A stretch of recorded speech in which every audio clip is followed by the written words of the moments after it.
Siempre se dice, la primera mujer que fue alcaldesa de Barcelona. No, no, perdona, no solo primera mujer.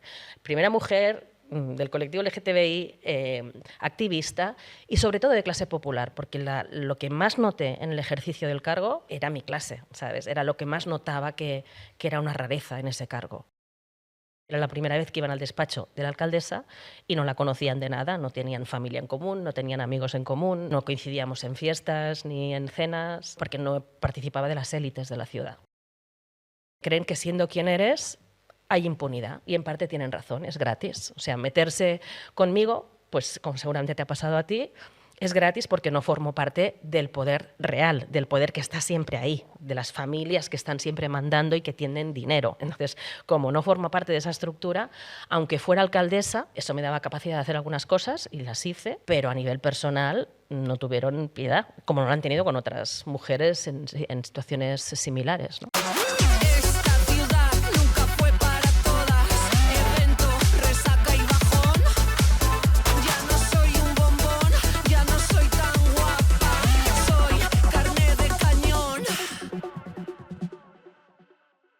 Bueno, Ada Colau. ¿Qué tal? Yo quiero empezar la entrevista preguntándote algo muy sencillo y es, ¿cómo estás? Bien, estoy bastante bien. Bueno, en la vida siempre hay problemas con los que lidiar, pero estoy bastante bien. Sí. Se te nota. El otro día coincidimos en un programa y te dije, estás muy guapa. Y no precisamente por ninguna cualidad física, sino siento que hay como una luz que emana tu cuerpo cuando por fin te encuentras en paz. ¿Te sientes así? Bastante así. Sí, sí, me he reencontrado bastante conmigo misma después del paso por la institución, por resumirlo un poco. Claro. O sea, dirías que la institución en cierta manera te ha dejado un poco... Incluso más, incluso Ya. más que eso. No, mientras estuve ahí no era consciente, ¿eh? Y además no lo digo desde el victimismo porque lo volvería a hacer. Estoy orgullosa de que gente como nosotras, que nunca habríamos llegado a un lugar como la Alcaldía de Barcelona, pues contra todo pronóstico, no solo llegáramos a ese espacio, sino que hiciéramos un montón de cosas que nos decían que eran imposibles. Entonces, estoy muy orgullosa de lo que hicimos y lo volvería a hacer. Pero a nivel personal era más sacrificio de lo que había previsto e incluso de lo que era consciente mientras estaba sucediendo. Cuando dejé de ser alcaldesa, y bueno, típico de los espacios políticos, ¿no?, que te proponen seguir en otro cargo y tal, mi intuición me dijo no quiero ser ministra, no quiero presentarme a las europeas, no. Y hice bien en hacer caso a mi intuición porque entonces de repente me reencontré conmigo misma y creo que eso es lo que se nota, ¿no? La gente comenta mucho que me he cortado el pelo. De hecho, hace 2 años y medio que me corté el pelo y todavía cada día hay alguna señora por la calle que con mucho cariño y amabilidad me dice te queda mucho mejor este corte de pelo. Ya. Pero aparte del corte de pelo, que también es significativo que no lo hiciera antes, porque lo había pensado, pero solo pensar la cantidad de comentarios que recibiría, que se convertiría en tema en lugar de las políticas que estábamos haciendo en el ayuntamiento. Pues una tontería como esta ya es significativa, ¿no?, de que no me había hecho este corte de pelo mientras era todavía alcaldesa, sino que fue cuando dejé de ser alcaldesa que me corté radicalmente el pelo y empecé a recuperar la libertad, básicamente. Es Tan que sencillo como funciona así, eso. en cierta manera. Es una cosa que hacen mucho los gays, ¿sabes? Como me ha dejado mi novio un metiño de platino. Y funciona. Y luego te haces una foto al culo en el espejo y estás contenta una semana por lo menos. Esa parte no la hice, pero sigo contenta. Pero tienes una foto muy chula, que estás como en la cama y se te ven los pies y estás así súper coqueta. Esa foto se convirtió en meme, sí, sí. Sí, todo. Y Era como que todo el rato era un escrutinio muy grande. bastante salvaje, sí. Y la gente caía mucho en la absurdez de esa estrategia, porque al final era una herramienta política de la oposición para desviar la atención de quizás las políticas que estabais haciendo y simplemente situarte como un objetivo a combatir por ser divina y graciosa. Sí, sí, no, a mí me consta que hay gente, alguna gente feminista en la academia que empieza a hacer alguna tesis doctoral sobre cómo ha sido el paso de determinadas mujeres por la institución, no solo yo, también hay otros casos, ¿no? Pero que no es solo ser mujer, es ser queer, es ser de clase baja, de clase popular, son muchas excepciones, ¿no?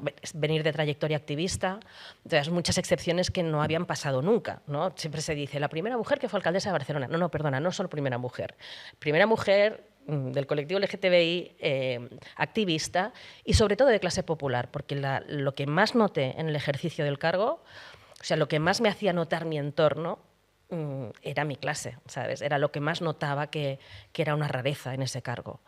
¿En qué lo Y notabas? más que lo de la mujer, ¿sabes? Pues en el trato que te daban muchos señoros que estaban acostumbrados a ir al despacho del alcalde y conocerle, y era la primera vez que iban al despacho de la alcaldesa y no la conocían de nada, no tenían familia en común, no tenían amigos en común, no coincidíamos en fiestas ni en cenas, porque no participaba de las élites de la ciudad, ¿no? Y entonces, claro, venían las élites y estaban muy incómodas porque no sabían cómo relacionarse conmigo, porque no había ningún nexo por el que no tenía mi teléfono. Y eso con los alcaldes anteriores no les había pasado. Los conocían siempre antes de que llegaran al cargo, ¿sabes? Porque tenían algún conocido en común, porque tenían amistades comunes. Entonces, esa excepcionalidad la notabas muchísimo. Y también en lo que estábamos comentando, en cómo se atrevían conmigo y no se habían atrevido con los alcaldes anteriores. O sea, no solo lo típico de comentar siempre que si me peinaba bien o mal, que si estaba gorda, que si mi vestuario, que si tendría que dedicarme a vender pescado, verduras, ser azafata, limpiar suelos. Bueno, todo este tipo de comentarios me lo han hecho cargos públicos, yo qué sé, grandes intelectuales de la Real Academia Española, o sea, ¿no? Medios de comunicación, o sea, que no es que sea un grito por la calle, o sea, son gente que es supuestamente respetable y se atreve a hacerte todo este tipo de comentarios. ¿Por qué? Porque creen que siendo quien eres hay impunidad, y en parte tienen razón, es gratis. O sea, meterse conmigo, pues como seguramente te ha pasado a ti, es gratis porque no formo parte del poder real, del poder que está siempre ahí, de las familias que están siempre mandando y que tienen dinero. Entonces, como no formo parte de esa estructura, aunque fuera alcaldesa, eso me daba capacidad de hacer algunas cosas y las hice, pero a nivel personal no tuvieron piedad, como no lo han tenido con otras mujeres en situaciones similares, ¿no? Claro, con Pastora Filigrana hablábamos de cómo el Star System, la fama, de repente absorbe ciertos perfiles que pueden ser quizás un agente transformador, gente que tiene tal vez un discurso político, y cómo poco a poco, igual de manera inconsciente, hacen un esfuerzo para fagocitarlo, ¿no? Para que ese perfil que podía ser la discrepancia empiece a formar parte de las élites, pues rondando los mismos espacios, yendo a los mismos eventos, apartándose de quizás nexos, personas o situaciones que les anclaban a los problemas de la vida cotidiana. Entonces, claro, es una cosa muy perversa que viene simplemente del sentimiento de pertenecer a una élite. Totalmente. No, yo eso lo notaba mucho, o sea, que en el trato que fui teniendo con la gente de las élites, a las que no conocía, ¿no? Pero poco a poco las tuve que ir conociendo por mi cargo, yo me limitaba a ir a los eventos que fueran estrictamente imprescindibles por la ciudad, ¿no? Claro. No frecuentaba otras fiestas o me invitaban a cenas o a comidas, y a eso no iba.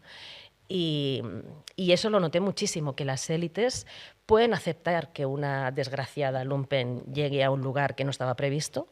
Lo que no pueden aceptar es que no quieras disfrazarte y pertenecer a su mundo. Eso no te lo perdonan, ¿no? Porque, bueno, ya de entrada no les gusta que alguien como nosotras llegue allí, pero una vez que llegas, pues saber que se tienen que conformar como mínimo 4 años.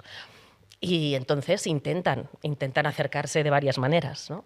Y te invitan a su mundo, ¿no? Y a que participes de su mundo. Cuando tú le dices, no, mira, yo no estoy aquí para esto, estoy aquí para esta otra cosa, pues por ejemplo, subirle los impuestos a las grandes empresas que antes no se pagaban, regular la vivienda, ponerle multas a especuladores, parar los desalojos, y demuestras que lo vas a hacer y que no quieres su gracia, ¿no? Y su aprobación, entonces ya sin piedad, porque eso no te lo perdonan.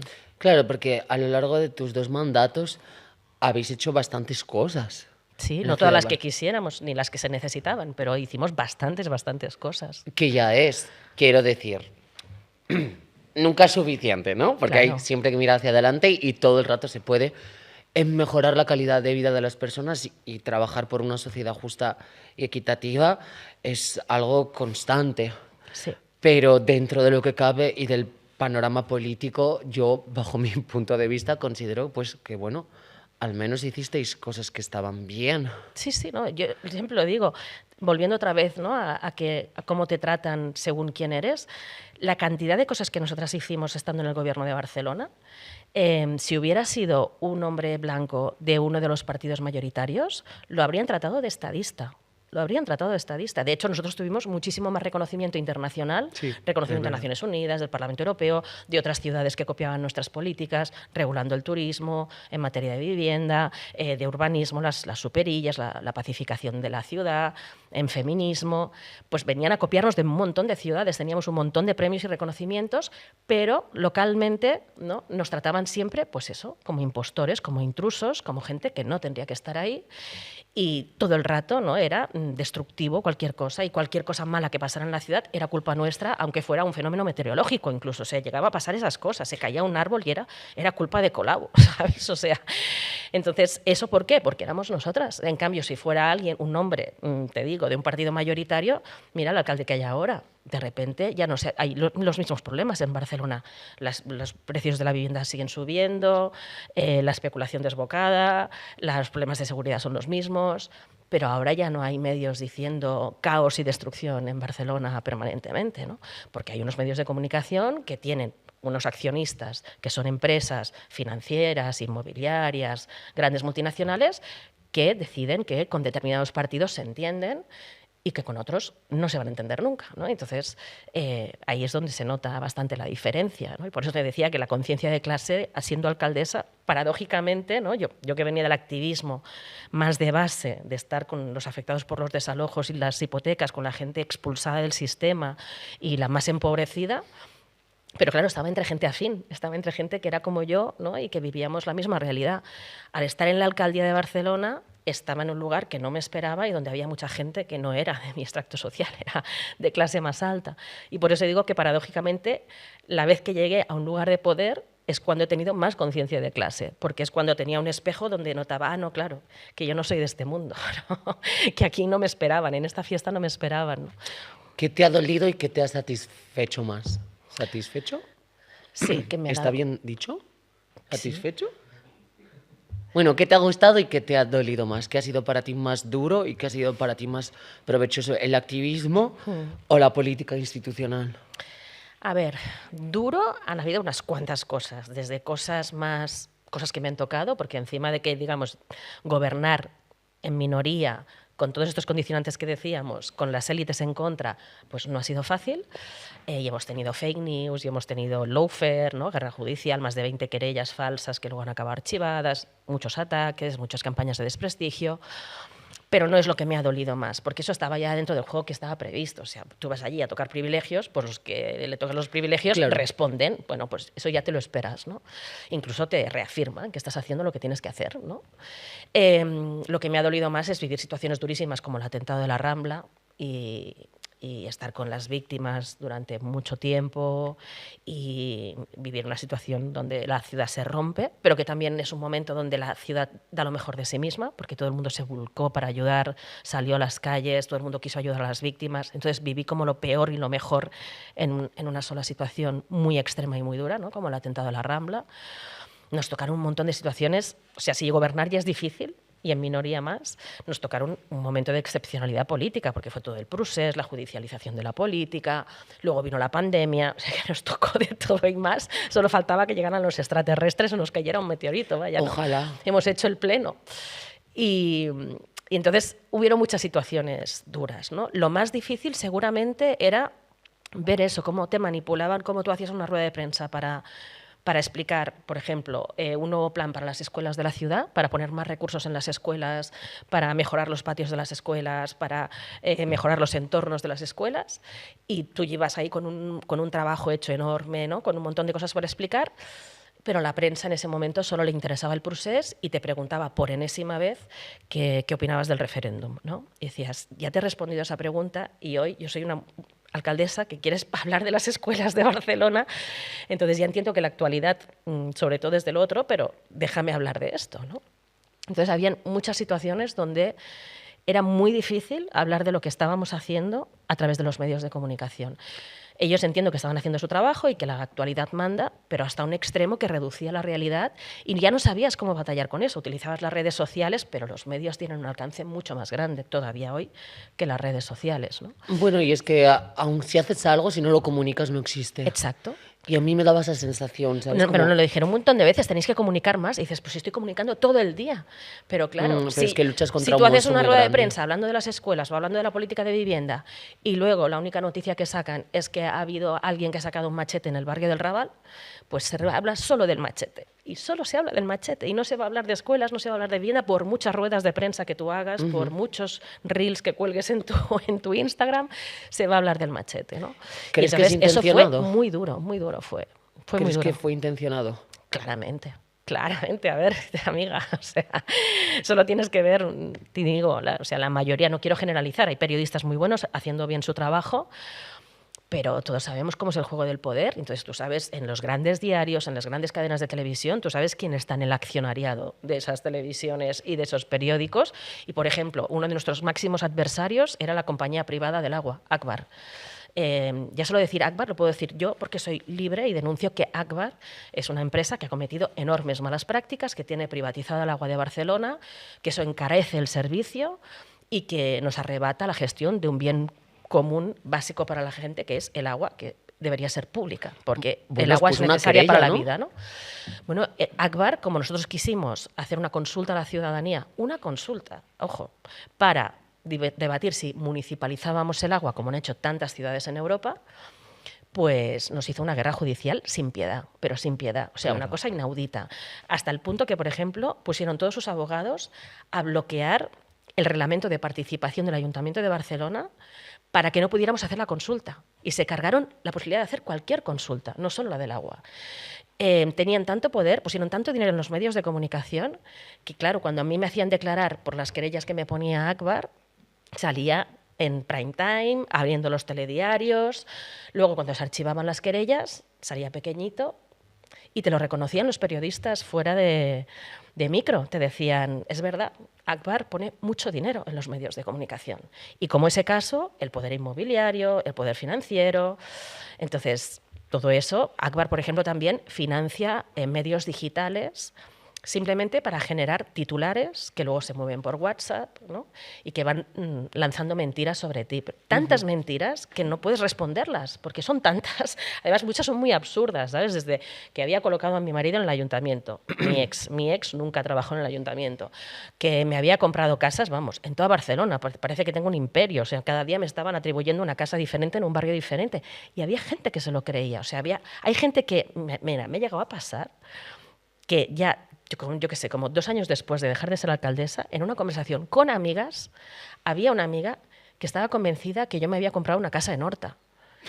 Una amiga mía. O sea, hasta ese punto llega, ¿no?, el poder que tienen de que cuando deciden viralizar algo a través de medios de comunicación, redes sociales, WhatsApp, etcétera, llega tanto que le llega a mis amigas. Otra amiga, por ejemplo, se creyó otra fake news, que es cuando yo tuve a mi segundo hijo siendo alcaldesa, al pequeño, fui al hospital público, obviamente, ¿no? Fui al Hospital del Mar.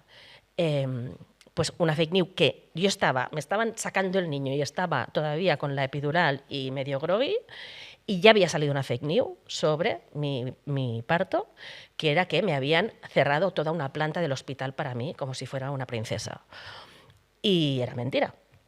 Pues una de mis mejores amigas se lo creyó porque se lo había dicho una amiga suya que era médico en Girona. Y si ella era médico, pues seguro que sabía la Debía verdad. estar informada, claro. Claro, ¿no? Entonces mi mejor amiga dijo, no, pues yo me lo creí porque mi amiga médico de Girona, digo, ya, pero tu amiga vive en Girona y yo soy tu amiga, vivo en Barcelona, me lo podrías preguntar a mí y sabrías que es falso, ¿no?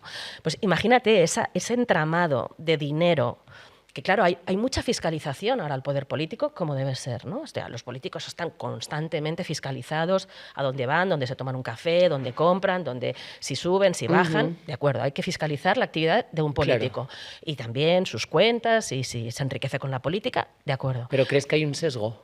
o que hay un sesgo a donde está el poder de verdad, que es donde está el dinero, porque vivimos en un mundo capitalista neoliberal y, por tanto, ¿dónde está el poder? ¿Dónde está el dinero? Hay grandes multinacionales que tienen más dinero que los estados, las grandes tecnológicas, por ejemplo, los bancos. Y se ha visto ya, lo hemos comprobado, porque, por ejemplo, tú te acuerdas, antes de que yo fuera alcaldesa, tuvimos aquel episodio vergonzante de cuando hubo la crisis de deuda, donde los poderes financieros obligaron a PP y a PSOE, que nunca se ponen de acuerdo en teoría, y en 24 horas se pusieron de acuerdo para hacer algo que se supone que es casi imposible, que es modificar la Constitución y poner que pagar la deuda iba por delante de los servicios públicos. Bestia, ¿eh? Eso te demuestra el poder del dinero, ¿no? O eso, o que Agbar, una multinacional que quiere mantener el negocio privado del agua, sea capaz de paralizar el reglamento de participación ciudadana de un ayuntamiento democrático votado por la ciudadanía. Ahí es donde ves el conflicto real. Pues de eso los medios no hablan. ¿Por qué? Porque la mayoría, hay experiencias independientes que están muy bien y que hay que valorarlas y apoyarlas, pero los grandes medios están participados por eso. Entonces, eso te lo encuentras cada día. ¿Te seduce lo que ves? ¿Te erotiza lo que oyes? ¿Estás cautivada? Pues hazme el favor y haz un pequeño y modesto donativo a la Fundación Contexto y Acción, que es la que hace posible este podcast que estás viendo. ¿Crees que la burocracia es una forma de violencia institucional? Es una forma no solo de violencia institucional, que sí, es una forma también de desprestigio de lo público. O sea, yo creo que tenemos un problema ahora mismo, que tenemos instituciones muy burocratizadas. O sea, por ejemplo, la gente, cuando llegué a alcaldesa, pues pensaba en una versión como, digamos, sencilla del poder, que si eres alcaldesa podrás mandar en la ciudad. No, amiga, no es tan fácil, ¿no? Hay un montón de normativas, que muchas no son de la ciudad, son del Estado, son de la Unión Europea, por ejemplo, que te ponen un montón de límites a lo que tú puedes hacer y no puedes hacer, ¿no? Claro, aprobar un presupuesto, ¿sabes? Eso necesita una mayoría, pero es que además, por ejemplo, tú quieres contratar a una pequeña asociación de un barrio para hacer una actividad tan sencilla como un carnaval. Bueno, pues no puedes contratar a la asociación de barrio porque te dirían que estás prevaricando. Tienes que hacer un concurso público. Entonces, ¿qué pasa?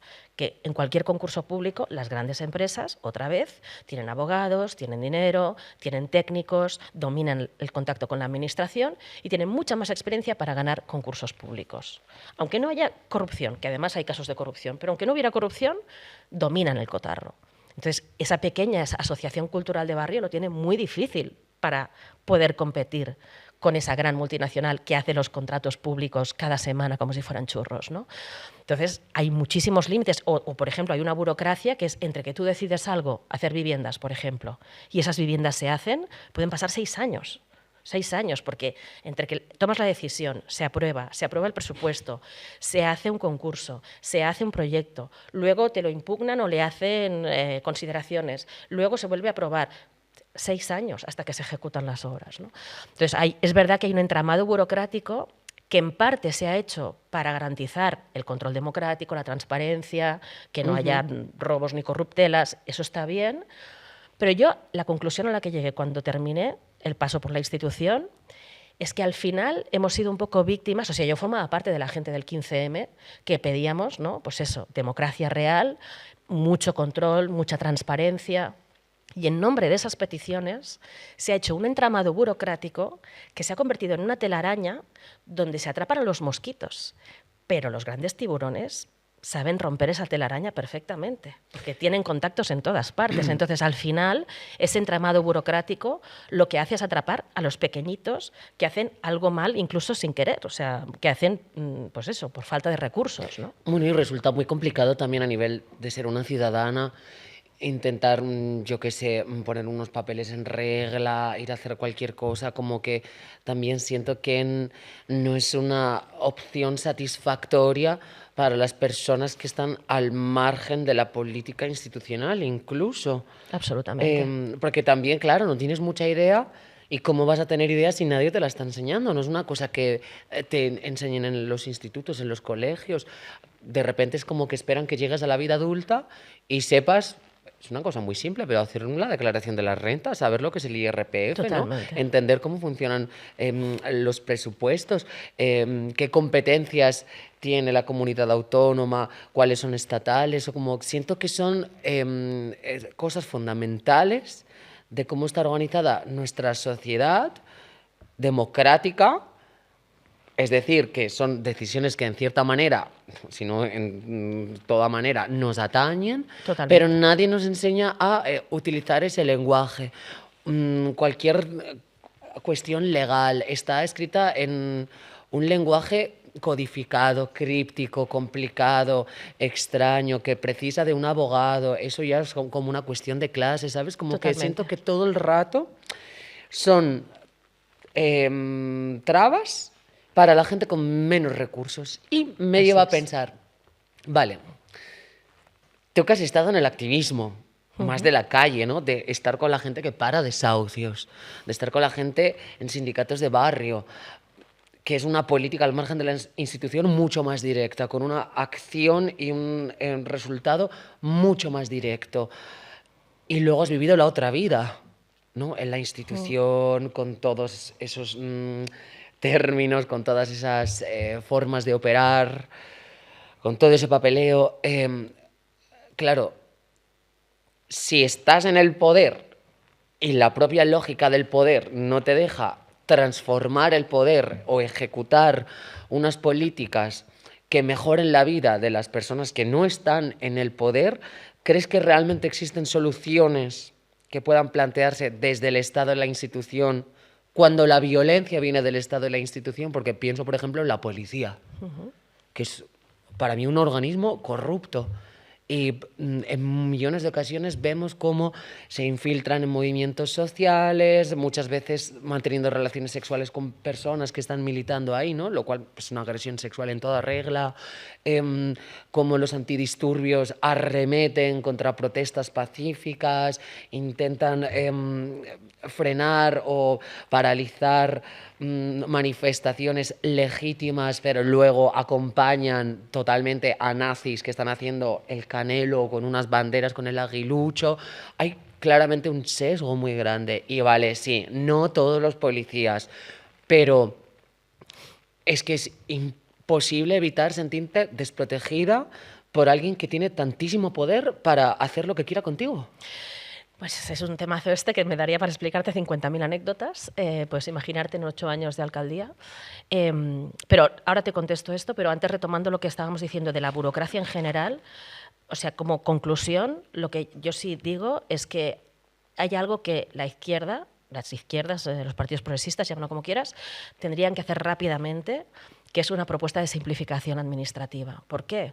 Porque la derecha está utilizando precisamente todo este entramado burocrático que dificulta tanto el trato con la administración, lo utiliza para desprestigiar lo público, para decir, veis, es que lo público es caro, lo público es lento y lo privado funciona mucho mejor. Entonces, ese entramado burocrático ya no es solo es que esté haciendo prácticas de discriminación en el día a día, ya no es solo que a los que vamos a gobernar puntualmente nos lo pone muy difícil y tal. No, no, es que está desprestigiando lo público y le está dando argumentos a la derecha para atacar lo público. Entonces, creo que es urgente, aunque es muy poco sexy hablar de esto, ¿sabes? Yo en mi programa llevo simplificar la administración pública, no es muy sexy, ¿no? Pero es urgente, porque si no la derecha nos come terreno con esto. Dicho esto, hay cosas especialmente complicadas de la administración pública, como tú decías, ¿no? Como pueden ser las policías, donde hay de todo, efectivamente. Hay gente maravillosa, profesional, que salva vidas humanas, que está haciendo cada día intervenciones pequeñitas que no son noticia y que ayudan a la gente, pero también es verdad que hay sectores de derecha y de extrema derecha dentro de las policías. Hay algún sindicato que directamente está alineado con Vox y que es de los que más ha crecido en los últimos años, ¿no?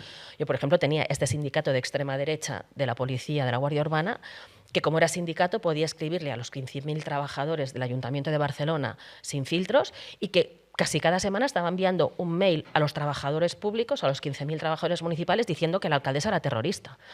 Que, vamos, o sea, es como, es mentira, es una difamación, ¿sabes? Tendría que poder denunciarlo, pero por el derecho sindical se amparaban. O sea, ellos que en realidad son contrarios a los derechos, muchas veces sindicales, se amparaban en el derecho sindical para poder hacer algo así, ¿no? Claro. Porque a eso me refiero con claro, utilizar las lógicas de la institución y el Estado para perpetrar una violencia Claro, pero entonces hay como... Y eso también lo digo siempre, yo lo aprendí en el activismo, o sea, no te puedes dejar sobrepasar por las dificultades y las contradicciones. El mundo es muy complejo, la administración es muy compleja. Reformar la policía es algo complejo, porque además ellos saben, y los sindicatos policiales saben, que ellos se van a quedar ahí siempre, porque tienen el trabajo asegurado de por vida, Sí. y tú estás de paso. Exacto. Con lo cual, te hacen huelgas, te hacen presión, te hacen manifestaciones. Y se encubren muchísimo entre ellos. Claro, entonces... eso es complicado, es muy complicado, pero no quiere decir que no se puedan hacer cosas. Es verdad que hay que apuntar a reformas más estructurales de fondo, pero mientras tú no las puedas hacer, porque en un ayuntamiento no puedes acabar con el capitalismo y no puedes hacer una reforma muy estructural, pero puedes hacer muchas cosas. Nosotros, por ejemplo, pues creamos la policía de barrio y empezamos a formar a muchas policías y sobre todo a los que entraban nuevos. Pusimos, por ejemplo, también una cuota para que entraran muchas más mujeres. Había menos de un 10% de mujeres, entonces hicimos que entraran muchas más mujeres. Buscamos también perfiles de diversidad, porque, vamos, si habían pocas mujeres, ni te cuento de orígenes y de diversidad y de personas racializadas, casi no existían. Y eso es algo muy importante que llegue a la administración, para que la administración se parezca a la sociedad a la que tiene que servir, ¿no? Y entonces hicimos formación para que hubiera una policía que no fuera en plan... metralleta en mano, sino policía de caminar por el barrio, que es lo que la gente pedía, sobre todo para prevenir conflictos, para que la gente dijera, oye, está pasando esto aquí tal y cual, y ver qué otros servicios del ayuntamiento, que a lo mejor eran servicios sociales, a lo mejor eran otro tipo de servicios los que tenían que intervenir. Yeah. Empezamos a hacer esa policía de barrio, que fue muy bien valorada. Hicimos formaciones en derechos humanos. Entonces, no resolvimos todos los problemas que podían haber, Claro. pero empezamos a dar otras instrucciones. Es que a mí es una cosa que en lo particular me resulta difícil de asimilar, ¿sabes? Porque pienso, vale, paridad, ¿no? Más mujeres policías, más personas racializadas policías. Pero es que el problema para mí de la policía es que tenga y acumule tantísimo poder y que pueda hacer cosas con total impunidad, encubrirse unos a otros.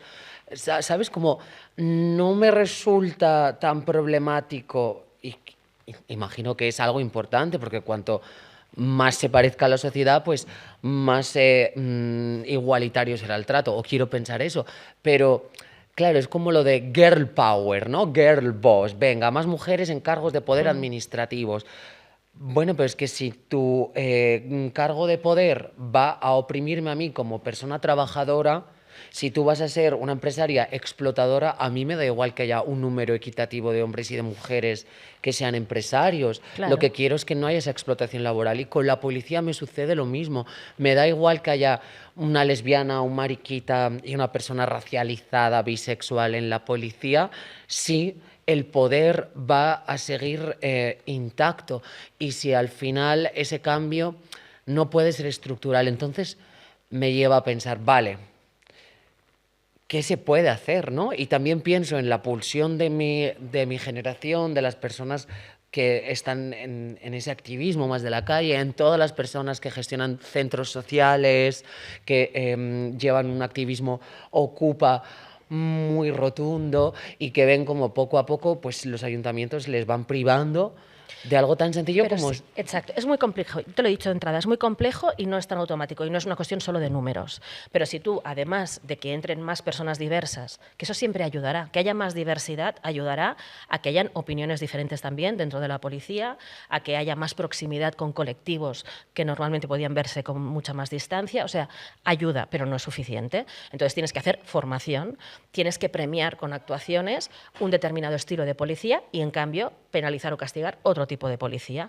Entonces, no es una única medida, tienes que hacer muchísimas, tienes también que entrar en el tema judicial. A nosotros nos pasó, por ejemplo, más de un caso donde nosotros abríamos un expediente por mala praxis policial, donde había un policía que claramente estaba documentado que había hecho una mala praxis y que había hecho abuso de poder o que le había pegado una paliza a un tipo sin ningún motivo. Le abrimos un expediente, pero luego entra el juzgado, que es quien tiene que supervisar ese expediente. Claro. Y resulta que Fiscalía y Juzgado dicen que aquí no ha pasado nada y que el policía es inocente. Entonces tú no puedes hacer nada. Es que, ¿qué haces? Porque un juzgado ha dicho que es inocente, ¿sabes? Entonces quiere decir que también hay que entrar en la judicatura, no solo en la policía, sino también en la judicatura. Ahí es donde hablaba del entramado del poder real con el que te encuentras cuando entras en la institución. ¿Quiere decir eso que te rindas? No, porque si te rindes, ellos ya acumulan ahora mismo todo el poder y ya está.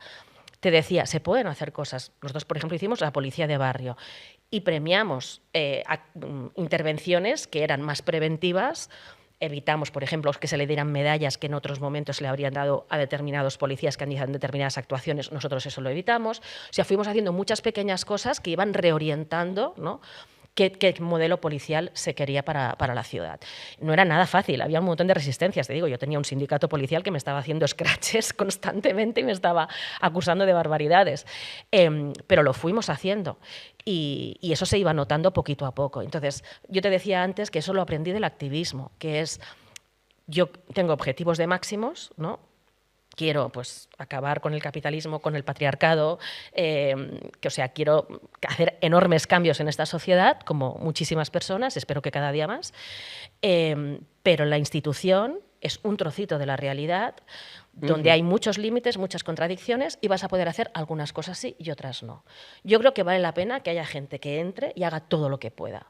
No hay que pedirle que lo haga todo, porque hay cosas que se tienen que hacer desde el conjunto de la sociedad. O sea, para que cambien los valores de la sociedad no se hace solo desde la institución, se hace desde la cultura, se hace desde los medios de comunicación, se hace desde las calles con manifestaciones masivas, o sea, se hace con muchas, de muchas maneras, ¿no? La institución es un trocito que tiene en parte un gran potencial, porque pues, nosotros, por ejemplo, no acabamos con el problema de la vivienda, que era una de las cosas que más nos preocupaba, ¿no?, y que estaba en nuestro ADN como activistas. Pero pudimos hacer un montón de cosas que cuando éramos activistas la institución nos decía que eran imposibles y las hicimos. Hicimos un servicio de mediación, un poco imitando lo que hacía la PA, que llevó a evitar miles de desahucios, miles de casos concretos que no hubo un desalojo y se realojó a la familia. Pusimos multas a grandes propietarios, que luego nos ponían querellas, claro. Pusimos una nueva norma urbanística del 30% que obliga a cualquier promotor privado a que si hace un edificio en Barcelona, al menos el 30% sea de precio protegido. Eso les cabreó un montón, porque era limitar su negocio, ¿no? Las cooperativas de cesión de uso. Nos decían que era imposible hacer cooperativas en Barcelona porque no había suelo, porque no había competencias, porque no había financiación. Hoy hay un protocolo con las cooperativas de la ciudad y hay más de 1000 pisos ya en régimen cooperativo con un protocolo de ciudad, y eso, aunque no estemos en el gobierno, ya no se va a deshacer porque hay todo un tejido cooperativo que ha hecho suyo ese proyecto y que tira para adelante y que va poco a poco incidiendo en el mercado de la vivienda, mostrando que hay alternativas. Entonces, ¿lo ha resuelto todo? No. Pero has tenido pequeñas, grandes victorias, que es lo que yo aprendí en la PA, ¿no? Que es, ¿acabamos con el sistema financiero en la PA? No. Pero miles y miles de desalojos fueron parados, miles y miles de familias pudieron liquidar su deuda, miles y miles de familias consiguieron un alquiler social, o sea, y nos demostramos que si nos juntábamos, los más desgraciados y apartados y expulsados del sistema, pues resulta que podíamos conseguir muchas cosas que nos decían que eran imposibles, ¿no? Entonces, eso lo aprendí en el activismo y lo constato también en la institución. Ya te digo, puede ser muy frustrante y te comes muchas contradicciones, pero yo creo que hay que hacer todo lo que se pueda desde dentro, sin olvidar que fuera tiene que haber más movimiento que nunca, sobre todo si los que están dentro quieren hacer transformaciones. O sea, la única fuerza que nosotros teníamos es que hubiera un movimiento por el derecho a la vivienda fuerte fuera. Claro. Que estuviera empujando, bueno, es que para que eso nos ayudara a hacer de contrapoder. Todo empieza en la calle, ¿no? Y sin esa movilización social y esa colectivización no habría una presión, porque vale, igual tu mandato sí tenía una intención de escuchar las reivindicaciones que estaban en los barrios o que venían de la gente de a pie.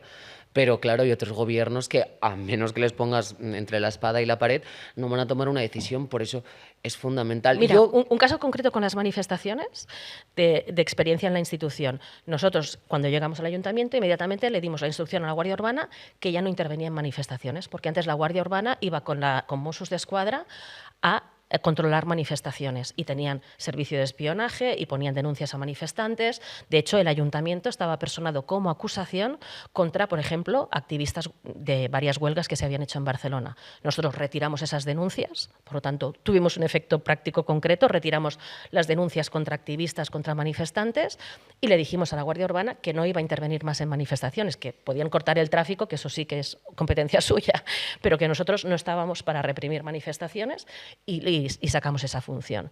Bueno, ya te digo, quedan muchos problemas por resolver, pero ese cambio se produjo, ¿no? Entonces, esos pequeños cambios demuestran, yo creo, que si vas acumulando pequeñas transformaciones, se pueden hacer grandes transformaciones. Yo creo que todo importa, intento tener eso en perspectiva, ¿sabes? Porque ya de por sí estamos instauradas en una alarma y en un miedo tan soberanos que como aceptemos la derrota antes de librar la batalla, pues apaga y vámonos, ¿sabes? Y por un lado pienso que bueno, tiene sentido que tú digas, pues no voy a votar a nadie porque ninguno me representa en su totalidad.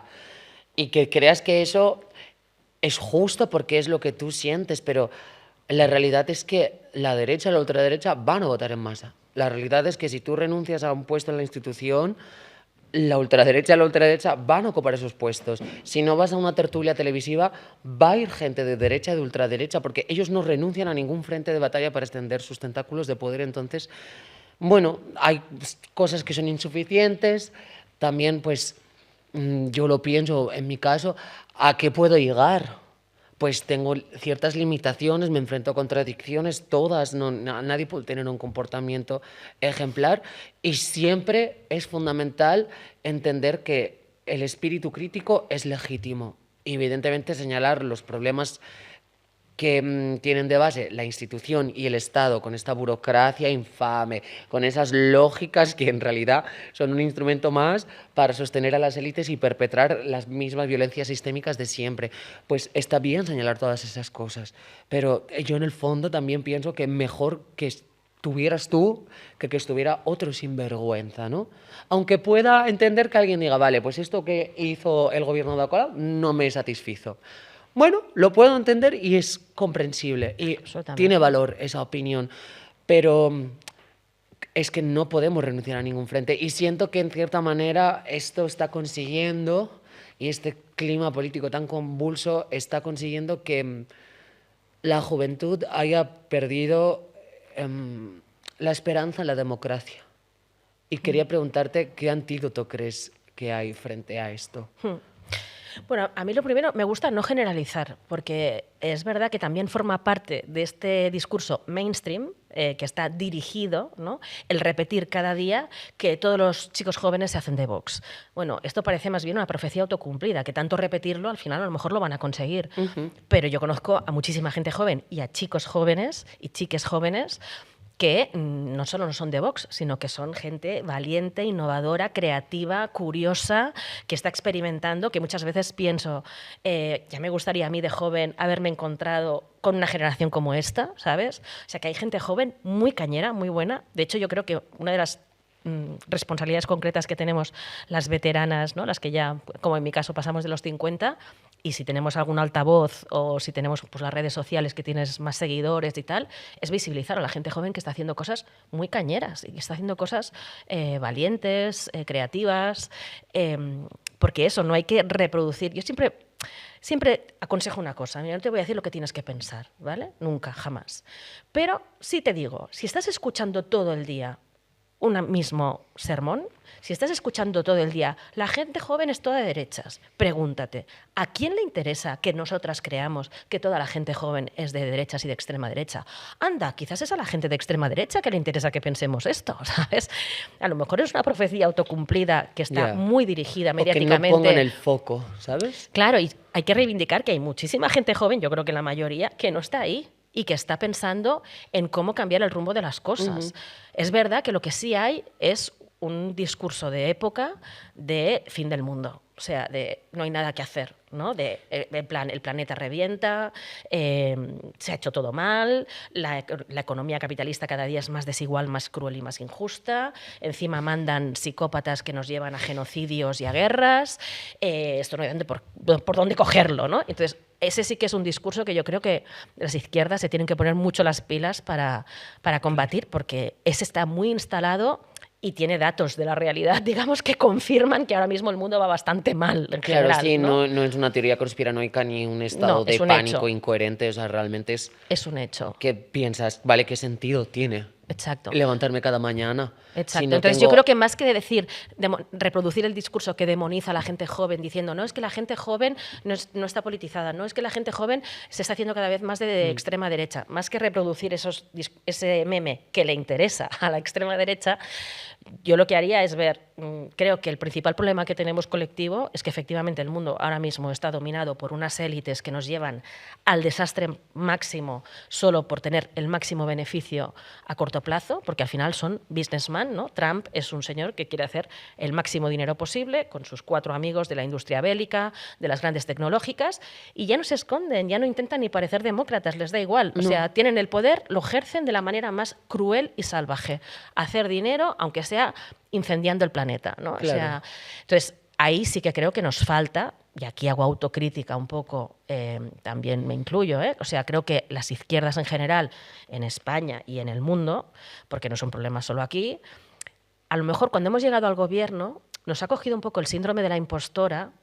Hemos sido responsabilistas, hemos estado todo el día pensando que teníamos que hacer todo lo posible, explicando lo que hacíamos, gestionando, que es evidente que había que hacerlo, gestionar y explicar lo que hacías, pero no solo teníamos que hacer eso. No hay que olvidar que la política, ante todo, tiene que ser un sueño colectivo, un deseo colectivo. Tiene que ser un momento de empoderamiento colectivo donde nos juntamos para hacer grandes cosas y para transformar la realidad y ser dueñas de nuestro destino.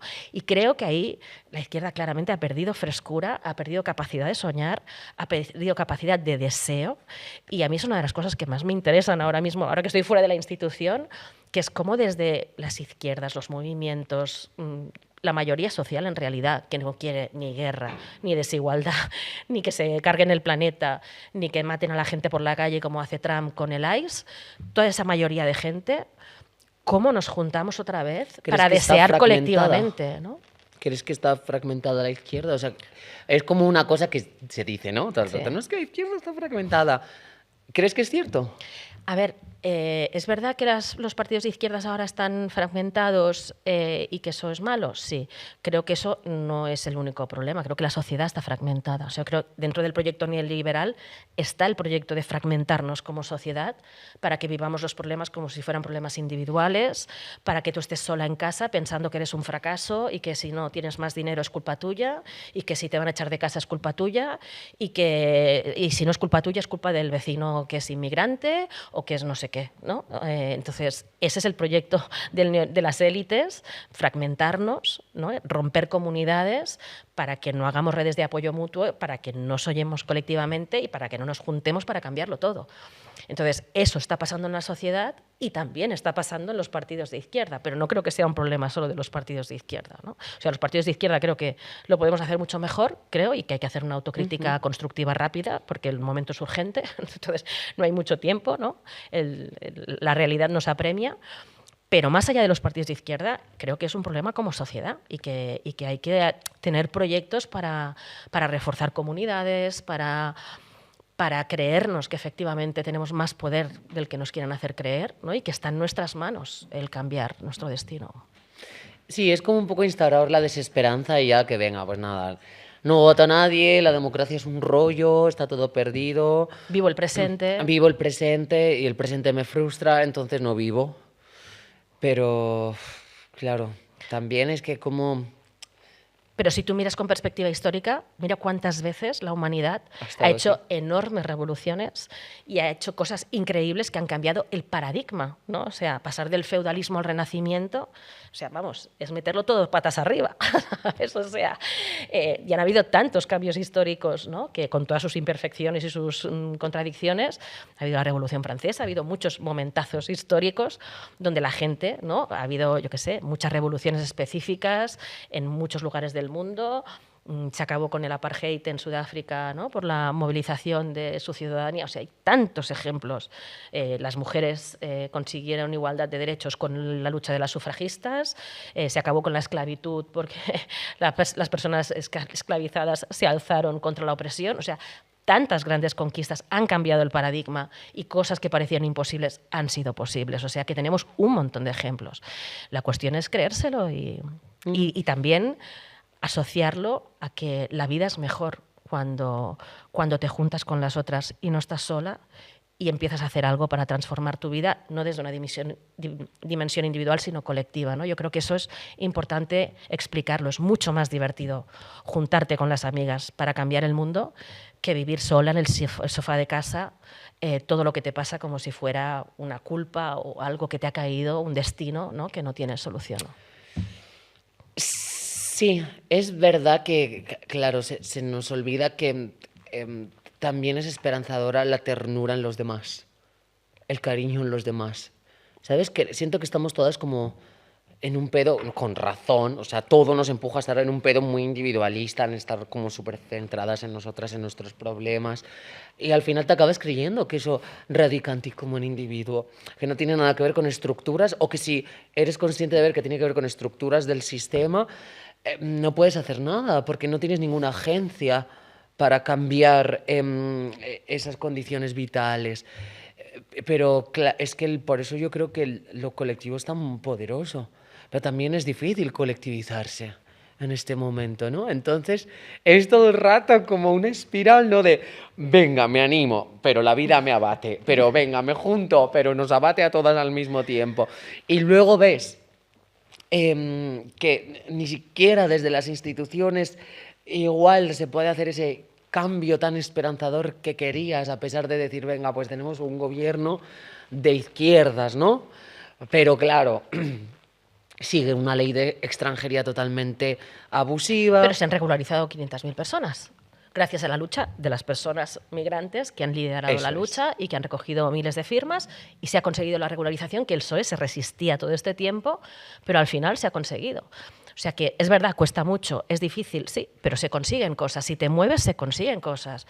Claro, a los señores de las élites le interesan que te creas que no se puede hacer nada, que te deprimas en tu casa. Yo también quiero quitar presión a la gente. O sea, no es que una persona sola tenga que montar el gran movimiento social que lo va a cambiar todo. No, eso no es realista. No. Lo importante es empezar por algún lugar que a ti te interpele, donde tú creas que tienes algo que aportar, que te pueda realizar como persona. Entonces habrá gente que se juntará con una asociación de vecinos en un barrio, otra gente que lo hará desde el mundo cultural, otra gente y que de repente pues tendrá dentro del mundo cultural, estará luchando para que haya, pues yo qué sé, protocolos contra las agresiones, no sé qué, pequeñas luchas feministas del día a día, del curro en el mundo cultural. Y de repente un día pisará una alfombra roja y habrá un genocidio y dirá la palabra genocidio y romperá el silencio ¿no? Y estará poniendo su grano de arena. Y esas cosas de repente pueden hacer un efecto de bola de nieve. Y, por ejemplo, con lo de la lucha contra el genocidio, llevábamos más de 2 años que había muchísima gente frustrada, yo también lo estaba, ¿no? Que ibas a las manifestaciones, que ponías contenidos en redes, pero el genocidio seguía retransmitiéndose en directo y Europa no hacía nada para detenerlo. Y entonces era súper frustrante, estábamos como, ¿no? con una sensación de impotencia que te rompía por dentro. Yo lloraba en casa viendo ese genocidio en directo, ¿no? Pero íbamos a las manifestaciones, no dejábamos de ir a las manifestaciones, no dejábamos de denunciarlo. Y de repente un grupo de gente dijo, vamos a liarla. Y se inventaron lo de la flotilla con 50 barcos, se lanzó lo de la flotilla con 50 barcos y de repente la gente salió más a las calles, se hicieron manifestaciones masivas. Aquí se detuvo la Vuelta Ciclista en España y el PSOE, que se había negado a hablar de genocidio, que se había negado a enfrentarse a Israel durante casi 2 años, de repente tuvo que virar completamente. O sea, hoy Pedro Sánchez se supone que es un referente de amigo del pueblo palestino, pero ha sido porque ha habido una movilización en España que claramente le ha obligado a hacer ese viraje, si no, no lo habría hecho, ¿no? Entonces, ¿ha costado demasiado? Sí.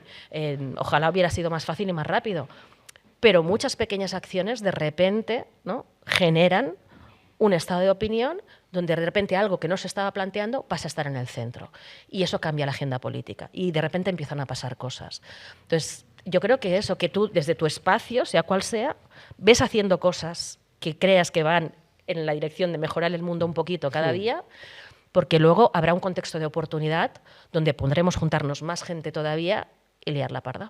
Mi abuela diría, quien mucho abarca, poco aprieta. Y creo que es un buen resumen, porque a veces aparte de que ahora han conseguido que el woke y el activismo sea como una cosa cringy, ¿sabes? Ya no es lo que te dé miedo a posicionarte por temor a un escarmiento, a un vilipendio, a perder trabajo, a que tu perfil no sea lo suficientemente neutro como para que no te llamen o no avances en tu carrera, etcétera, sino que además, claro, es como que incluso dentro de microcírculos de internet de izquierdas es como que te sientes vergonzosa por decir proclamas en defensa de los derechos humanos, ¿no? Como que incluso hay esta cosa de, jolín, soy una pesada. No, pues es que igual hay que ser pesada. Y es que igual, claro, eres una pesada y no estás solucionando todo lo que hay que solucionar, pero Estás haciendo algo. estás haciendo algo y que es que, vale, hemos hecho un pequeño cambio. Pues como lo de la regularización de las personas migrantes. Pues bueno, habrá personas migrantes que no puedan demostrar que llevan aquí 5 meses, ¿no? Y habrá situaciones... Y habrá que seguir peleando para cambiar esa ley de Exacto. extranjería, totalmente. Pero ya es algo.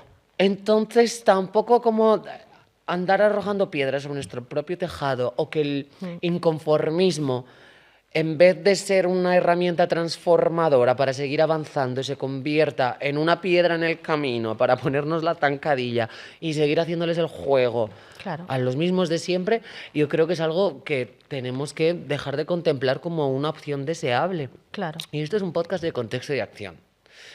Acción contra el odio, lo que queremos es decir, venga, a ver, ¿qué podemos hacer para luchar contra este monstruo enorme?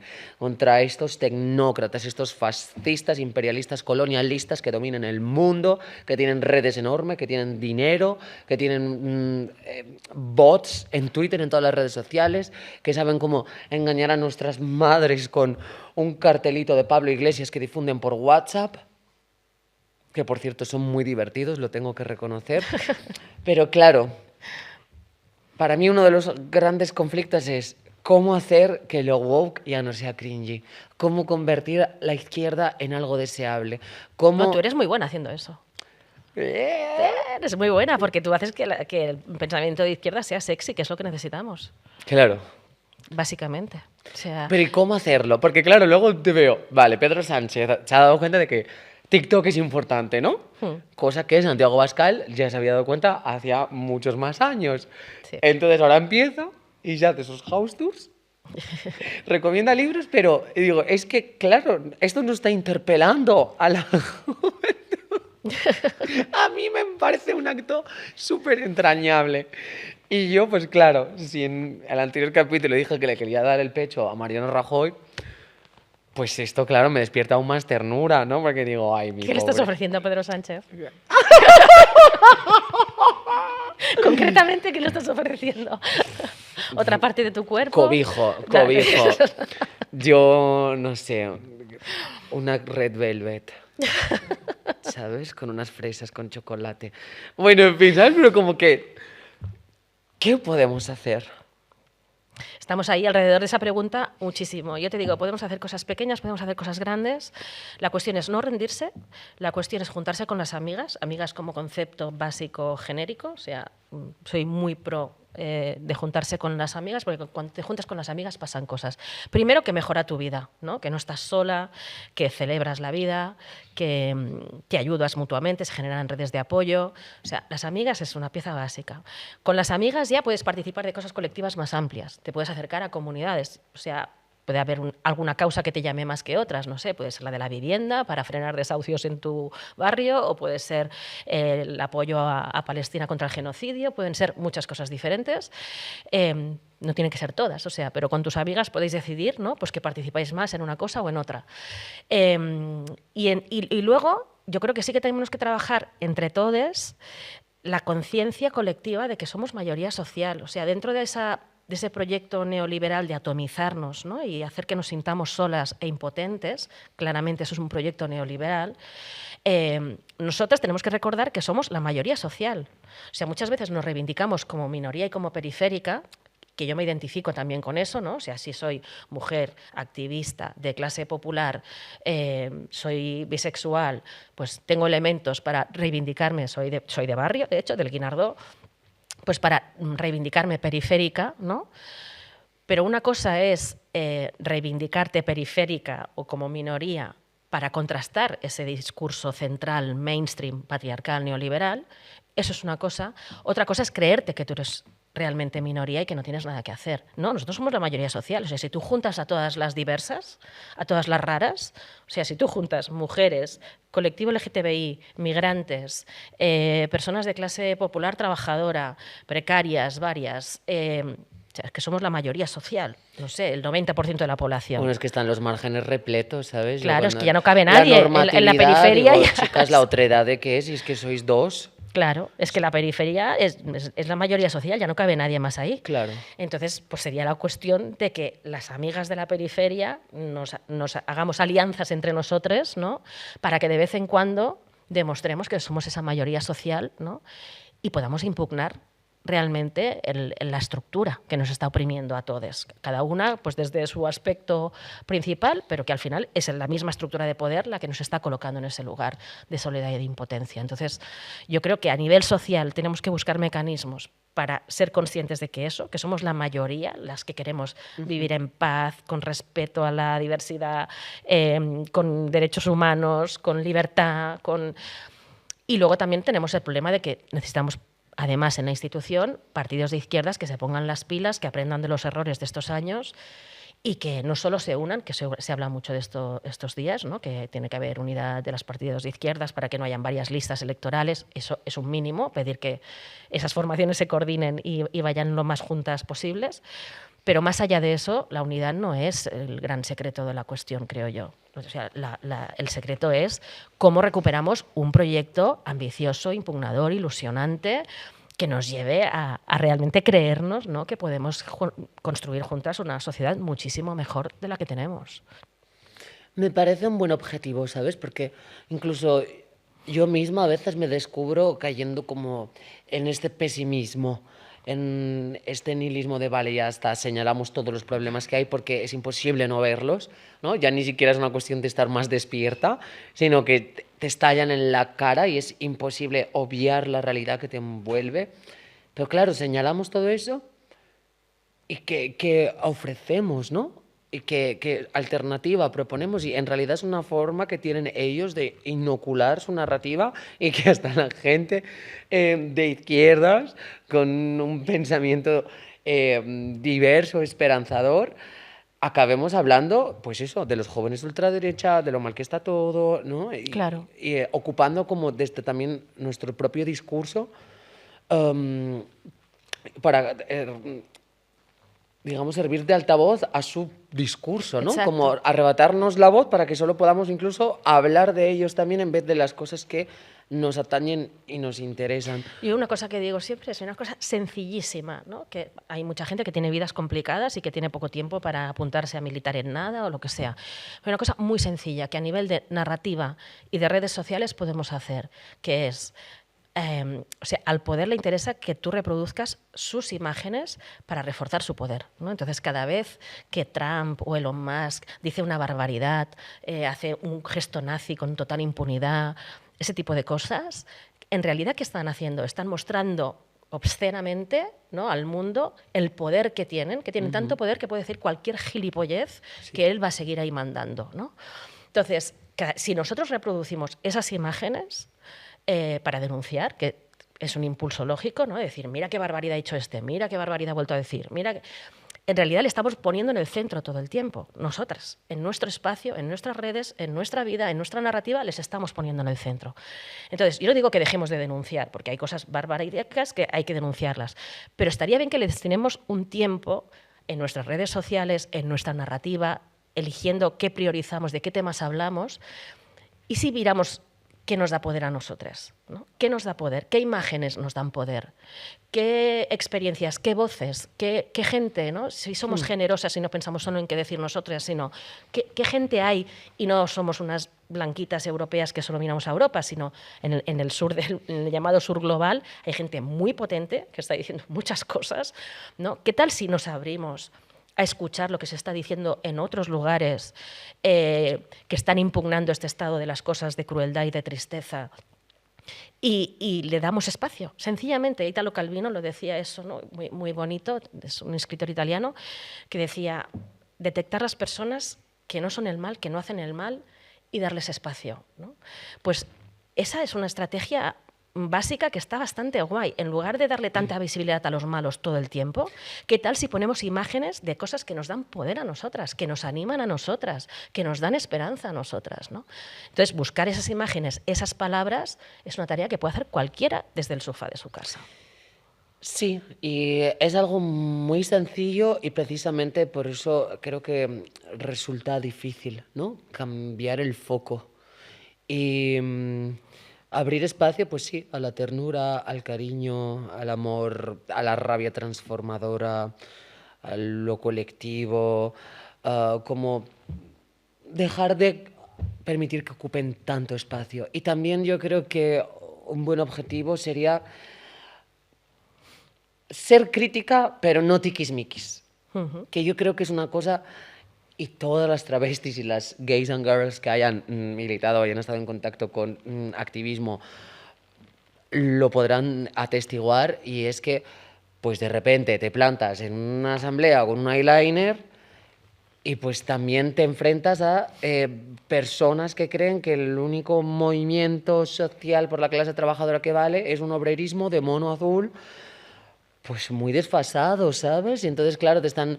Que no, que si las trans son un enemigo porque borran a la mujer, no. Pues igual es que están intentando que las feministas, que son las únicas que votan en masa contra la ultraderecha, también estén fragmentadas, ¿no? No, es que si vistes así, eres una herramienta del sistema y estás reproduciendo tal porque no puedes... Bueno, pero es que mejor que hayan esos referentes y se sientan más interpelados por tu activismo de izquierdas que ese rechazo visceral o esa crítica desmedida que se convierte en un escarnio les aleje y se vayan al lado contrario o mantengan una postura neutral y un perfil totalmente blanco y apolítico, lo cual, pues de nuevo, solo le sirve a los demás, ¿no? Mejor que tengan una pequeña congruencia, un pequeño nexo común con tu beligerancia, con tu vehemencia y con tu izquierdismo radical revolucionario, a que lo des por perdido y ya está. Y ala, pues no... Yo creo que primero, el purismo es enemigo de la transformación. 100%. O sea, no queremos el purismo, porque no somos puras. Nadie aquí es un ser de luz. O sea, todas somos imperfectas. Afortunadamente también creo, porque si no sería aburridísimo, seríamos como robots.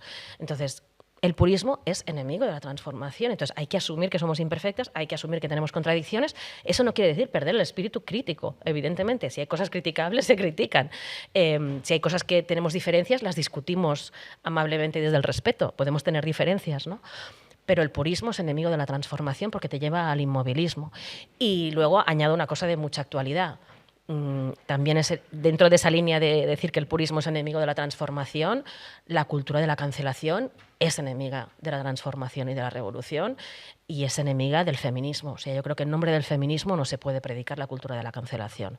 Y eso no quiere decir que no se critiquen las cosas que se tengan que criticar y se muestren los debates y las disputas que puedan haber.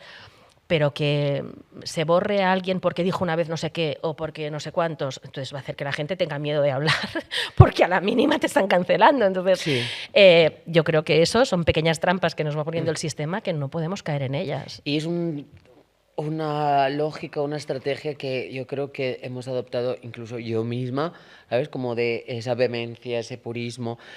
Y en realidad es algo muy egoísta porque radica más en una cuestión de sentirte conforme, señalando lo mal que lo hacen los demás para decir, vale, yo no soy esta persona, y sentir que ocupas un lugar beneficioso para los demás y por lo tanto consolador para ti misma, que en decir, vale, esta persona ha hecho esto, de qué forma me atraviesa, qué se puede hacer. Y creo que al final es una forma más de hipervigilancia, de fiscalización, una forma más de sostener un sistema punitivista, carcelario, que cree que a las personas hay que encerrarlas y ya está, y con eso se soluciona todo, ¿no? Como si ponerle cadena perpetua a un violador fuera a hacer que no haya más violadores, o como si meter en la cárcel a todas las personas que hayan cometido un crimen fuera a acabar con la criminalidad, cosa que no sucede, y está el ejemplo de Estados Unidos ahí para demostrarlo, con penas de muerte, con cadenas perpetuas,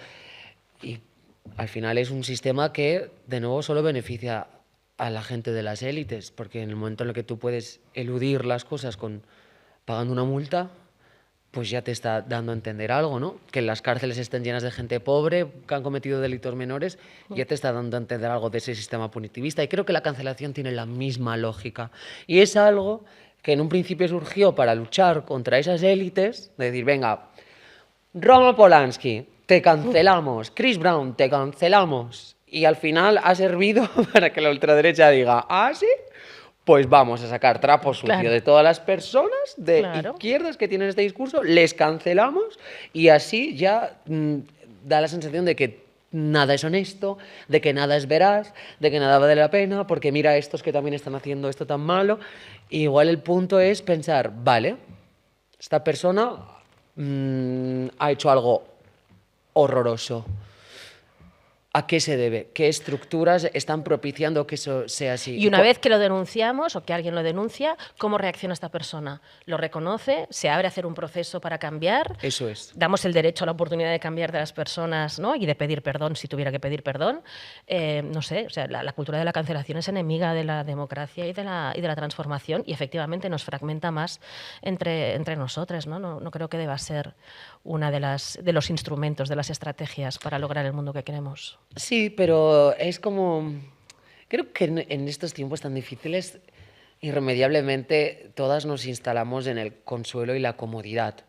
Aunque la comodidad en realidad sea una rendija en mitad de la incomodidad, ¿no?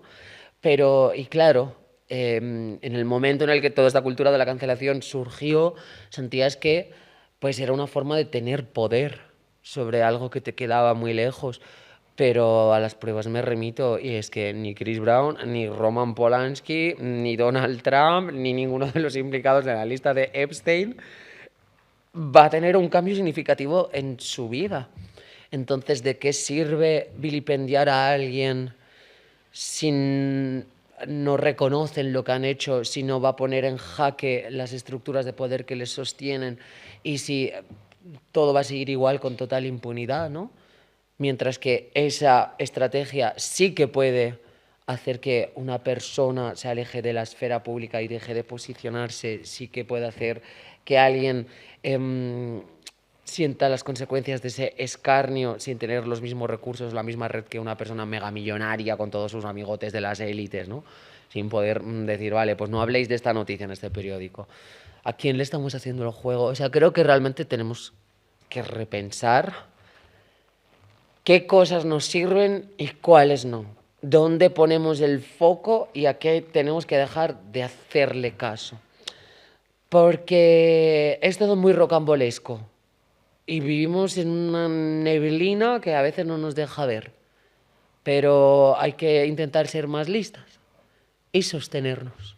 Y comprender que, pues, si el activismo es cansado, hija, si algún día tú te quieres retirar o no quieres participar de esto o de lo otro, no es necesario y no significa que hayas perdido, porque es mejor de 10 cosas que te has propuesto hacer bien, hacer una que no hacer ninguna.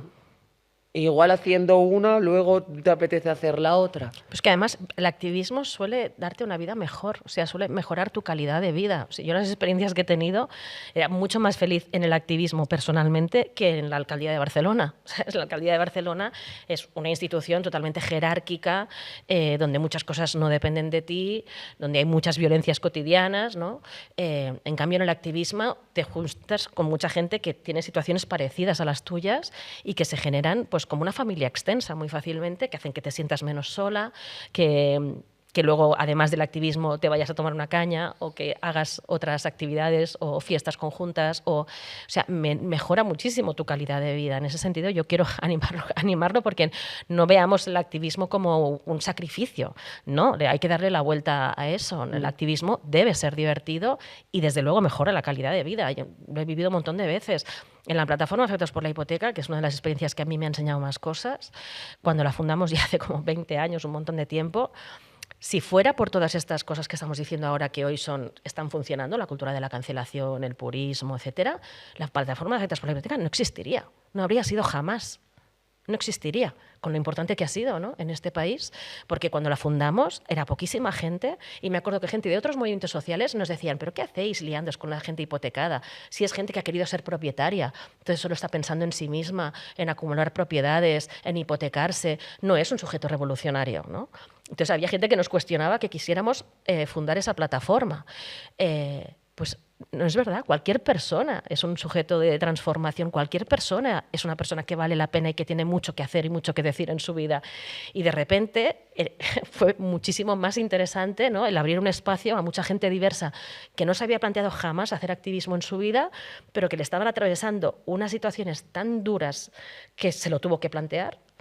Y de repente pasaron cosas increíbles, ¿no? Y gente pues, que estaba no solo sufriendo la hipoteca, sino que a lo mejor mujeres que estaban ellas solas, con hijos, trabajando en 3 trabajos precarios y sacando adelante a los niños, viviendo situaciones de violencia, por ejemplo, doméstica muy duras, pues encontraron herramientas y una comunidad donde además hacer frente a la violencia de género, que no habría encontrado esas herramientas si no hubiera llegado a la plataforma Afectados por la Hipoteca, porque encontró una comunidad, encontró un espacio. O si hubiéramos aplicado la cultura de la cancelación, mucha gente que llegaba a la plataforma Afectados por la Hipoteca con el meme racista de la vivienda va mal porque muchos inmigrantes quisieron vivir por encima de sus posibilidades o porque los inmigrantes se quedan en la vivienda pública, cosa que es mentira según los datos, pero como estos memes la derecha los repite todo el día, pues llegaba mucha gente a la PA que decía cosas muy racistas. Si hubiéramos aplicado la cultura de la cancelación, les habríamos dicho, oye, tú racista, sal por esa puerta por donde has entrado.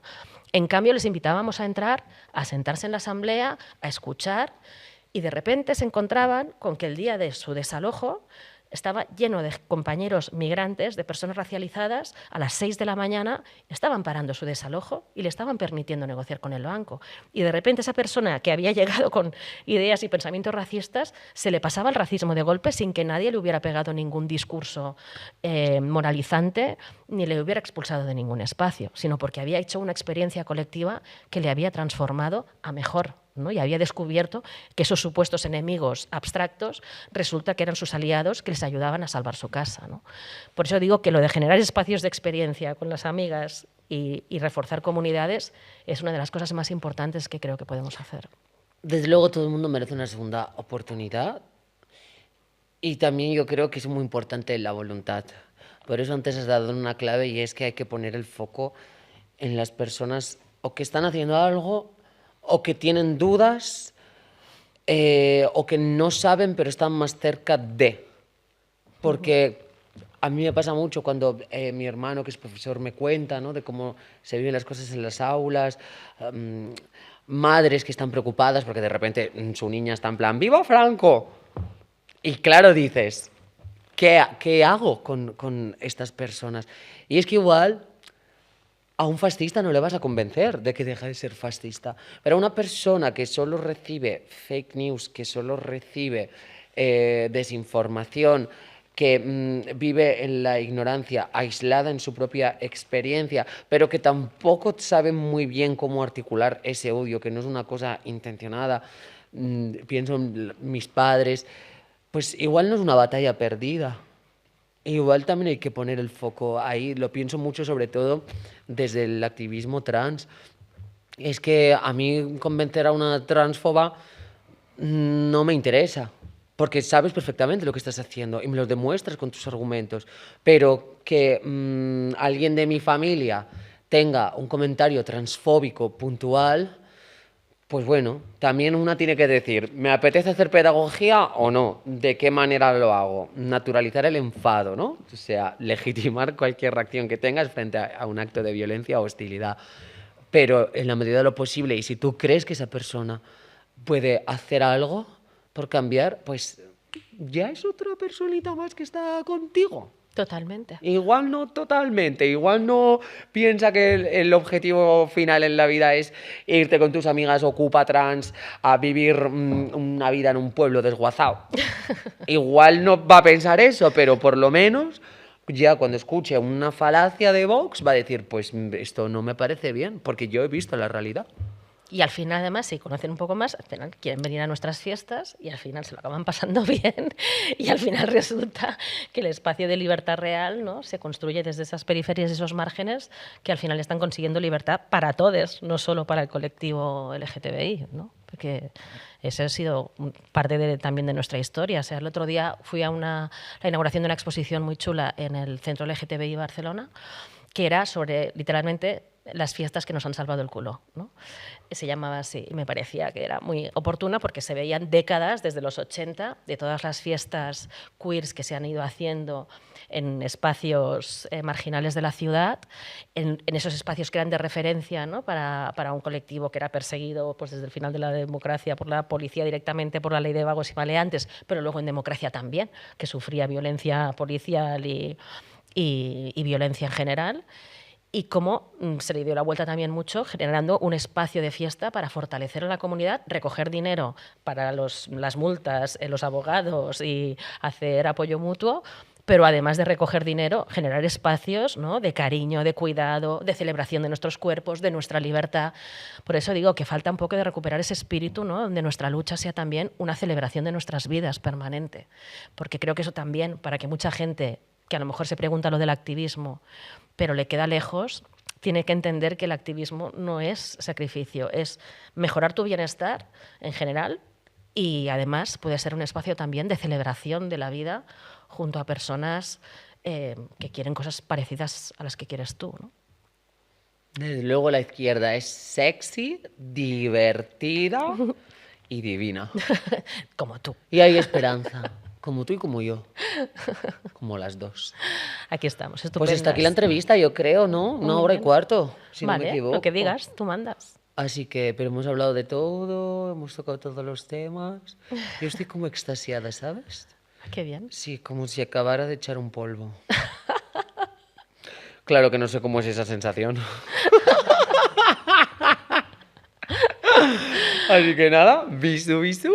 Y nada, por la ultraderecha, chicos. Muchas gracias por visualizar este contenido tan sexy, pero no olvides tu obligación de buena samaritana cristiana y haz un donativo a la Fundación Contexto y Acción, que es la que hace posible que hayas disfrutado de esta pequeña charla.